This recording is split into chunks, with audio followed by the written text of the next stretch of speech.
бәрі бауырдың жұмысын ауырлата береді. Уақыт өте зат алмасу баяулап, ағзада қажетсіз ауыр заттар жинала береді.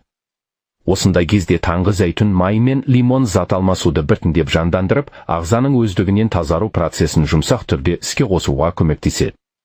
Зәйтүн майының тағы бір үлкен пайдасы, ол қан тамырларының саулығына жақсы әсер етеді.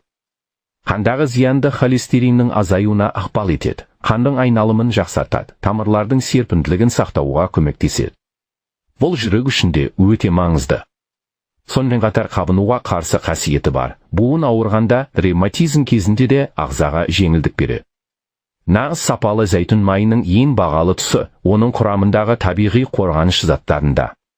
Дәл осы заттар ағзадағы қабынуды азайтады, жасушаларды ерте тозудан қорғайды, ми мен жүйке жүйесіне пайдалы әсер етеді, көңіл күйдің тұрақталуына да көмектеседі.